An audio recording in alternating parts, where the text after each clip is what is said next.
Alright, let's read Exodus 21. Now these are the judgments which thou shalt set before them. If thou buy an Hebrew servant, 6 years he shall serve, and in the 7th he shall go out free for nothing. If he come in by himself, he shall go out by himself. If he were married, then his wife shall go out with him. If his master have given him a wife, and she have borne him sons or daughters, the wife and her children shall be her master's, and he shall go out by himself. And if the servant shall plainly say, I love my master, my wife, and my children, I will not go out free. Then his master shall bring him unto the judges. He shall also bring him to the door, or unto the doorpost, and his master shall bore his ear through with an awl, and he shall serve him forever. And if a man sell his daughter to be a maidservant, she shall not go out as the men servants do. If she please not her master, who hath betrothed her to himself, then shall he let her be redeemed to sell her unto a strange nation. He shall have no power, seeing he hath dealt deceitfully with her. And if he have betrothed her unto his son, he shall deal with her after the manner of daughters. If he take him another wife, her food, her raiment, and her duty of marriage shall he not diminish. And if he do not these three unto her, then shall she go out free without money. He that smiteth a man so that he die shall be surely put to death. And if a man lie not in wait, but God deliver him into his hand, then I will appoint thee a place whither he shall flee. But if a man come presumptuously upon his neighbor to slay him with guile, thou shalt take him from mine altar, that he may die, and he that smiteth his father or his mother shall be surely put to death. And he that stealeth a man and selleth him, or if he be found in his hand, he shall surely be put to death. And he that curseth his father or his mother shall surely be put to death. And if men strive together, and one smite another with a stone or with his fist, and he die, but keepeth his bed, if he rise again and walk abroad upon his staff, then shall he that smote him be quit. Only he shall pay for the loss of his time, and shall cause him to be thoroughly healed. And if a man smite his servant or his maid with a rod, and he die under his hand, he shall be surely punished. Notwithstanding, if he continue a day or two, he shall not be punished, for he is his money.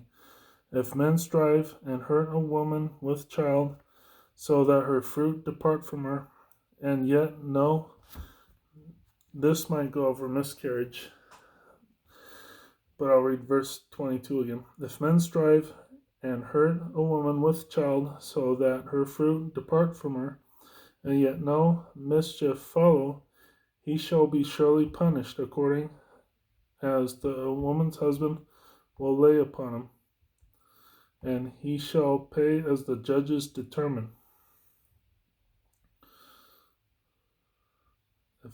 I'll read verse 22 again. If men strive and hurt a woman with child, so that her fruit depart from her, otherwise known as her child depart from her, if he hurt her, or maybe depart from the womb. I'm not sure what it's saying. It never said womb, but that's kind of what I'm assuming. And yet no mischief follow, he shall be surely punished according as the woman's husband will lay upon him, and he shall pay as the judges determine. I don't know what else of that verse means, but okay. And if any mischief follows, then thou shalt give life for life, eye for an eye, tooth for eye, tooth for tooth, hand for hand, foot for foot, burning for burning, wound for wound, stripe for stripe. And if a man smite the eye of his servant or the eye of his maid, that it perish, he shall let him go free for his eye's sake. And if he smite out his man servant's tooth or his maid servant's tooth, he shall let him go free for his tooth's sake. If an ox gore a man or a woman, that they die, then the ox shall be surely stoned, and his flesh shall not be eaten, and the owner of the ox shall be quit. 28 is like cannibalism, because if an ox eat a human, and you eat the ox, it's kind of like eating a human. I'll go over verse 28 again so I can show you what I'm saying. If an ox gore a man or a woman, that they die, then the ox shall be surely stoned, and his flesh shall not be eaten, but the owner of the ox shall be quit.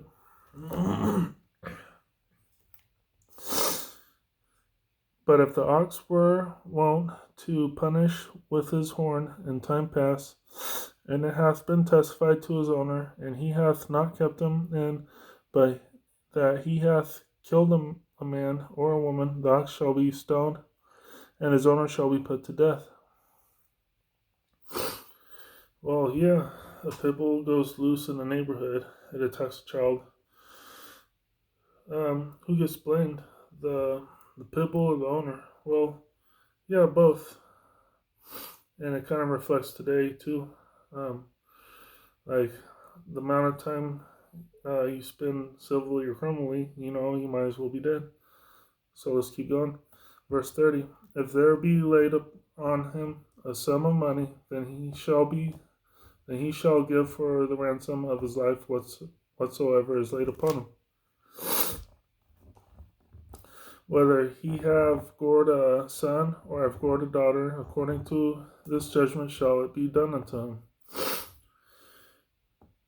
If the ox shall push a manservant or a maidservant, he shall give unto her master 30 shekels of silver, and the ox shall be stoned. And if a man shall open a pit, or if a man shall dig a pit and not cover it, and an ox or an ass fall therein, the owner of the pit shall make it good, and give money unto the owner of them, and the dead beast shall be his. And if one man's ox hurt another's, that he die, then they shall sell the live ox, and divide the money of it, and the dead ox also they shall divide. Or if it be known that the ox hath used to push in time past, and his owner hath not kept him, and he shall surely pay ox for ox, and the dead shall be his own. Well, yeah, it's kind of like you either go to Judge Judy or you get the pantsuit off of you. But let me deal with another verse. Let me go back. I think it's verse 9. And verse 9, and if he have betrothed her unto a son, he shall deal with her after the manner of daughters. If he take him another wife, okay, it's actually verse 10. If he take him another wife, her food, her raiment, and her duty of marriage shall he not diminish. So, take another wife. This is where polygamy comes in. And this is in the Bible. Men can have multiple wives, which we'll get into later. But let me address what most of this chapter is talking about. There is a consequence for every action, and it reflects the modern world in a few ways. There are laws that are just like this. For example, if a dog bites someone, it can get put down, or animal control comes in, or if someone kills someone, they could have to pay for it through a court system or street justice. Also, it reflects the use of force and violent altercations. People have to deal with that through the court system too when they fight someone. Say if someone hits someone with their fist and someone stabs them back, that's um, unnecessary use of force or deadly force. Also, don't mess with family or someone trying to do good deeds. Also, don't mess with people who are trying to make a decent living. Um, well, if you hit someone and they can't afford to pay it, let them go. Um, this is dealt with in the old days. I'm not sure how it reflects in the new days, but say if you hit like someone um, who owes you something, and it's more than what, and the damage you did to them is more than what they owe you, you just let them go, and they have to find a way to pay for it, for their missing tooth or whatever. Respect one another and don't do people wrong. Thanks for chiming in. Have a good night.